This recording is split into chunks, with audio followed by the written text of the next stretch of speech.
In 2020, former Jefferson Parish President John Young and his son Mac McCall met with Archbishop Gregory Amond. That's when Mac told Amond that Metairie deacon V.M. Wheeler sexually abused him when he was just 12 years old. Heavy petting in the shower, touching, and then I'd go and lay in bed, and then I'd wake up and he'd be performing oral sex. Amond suspended Wheeler from ministry.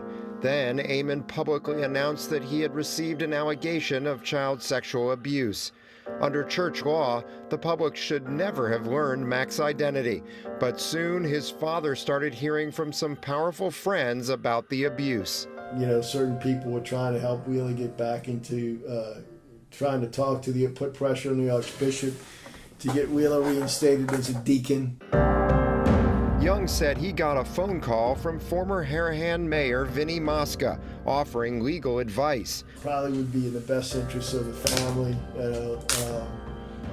to resolve it on a civil basis as opposed to a criminal basis. Young said he called longtime political supporter Frank Stewart to wish him happy birthday.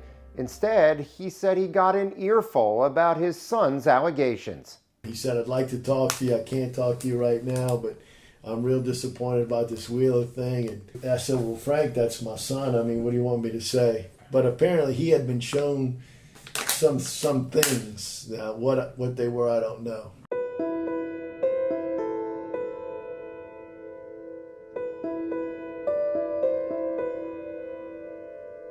Just seeing if there's anything he could do to help, you know, if there was any way to resolve this thing, you know, on a civil basis in terms of money, that type of thing.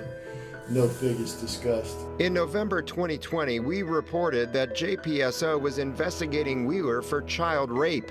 In February 2021, Mac's lawyer, Richard Trahant, got a call from another church benefactor, Louis Roussel, the former owner of the Fairgrounds Racecourse.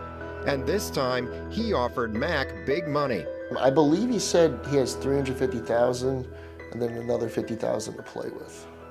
So he basically said he had about $400,000 to make it go away. I'm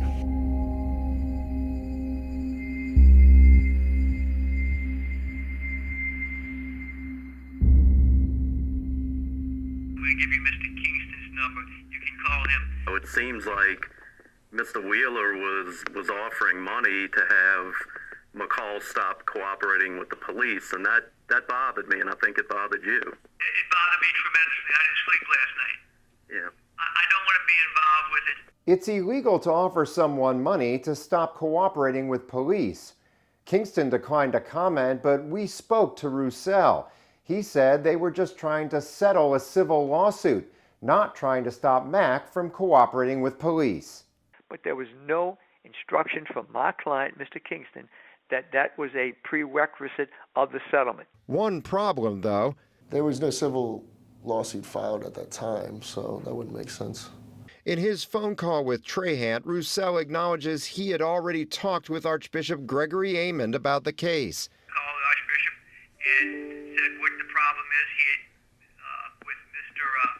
Really said they had received a complaint of some improper behavior, and that was it. So, how did Roussel, Kingston, and others know that Mac was Wheeler's accuser before he filed a lawsuit or revealed his identity? Amond sent us a statement denying that he revealed any of that information. He said, quote, "I categorically deny revealing Mac's identity to anyone and have never and will never discuss the identity of an abuse survivor with any third party." Before the case was done, someone revealed a whole lot more than Mac's name, this time to Wheeler's defense team. Yeah, so they dropped off a packet on my lawyer's doorstep of confidential medical records. Records from Mac's stint in drug rehab back in 2010. Definitely using privileged information. To try to keep you quiet. To try to keep me quiet. But Mac persevered. In December 2022, Wheeler pled guilty to indecent behavior with a juvenile. In April, he died of cancer. Last month, Wheeler's estate paid Mac one of the largest abuse settlements in the history of the New Orleans Archdiocese. And earlier this month, Amond finally added Wheeler to his list of credibly accused clergy. It's hard enough for the general population to accept this is happening, and then you have these elite people stepping in to cover up, to pay off people. It's not right, it's illegal, and it's a huge part of the problem. David Hammer, Eyewitness News.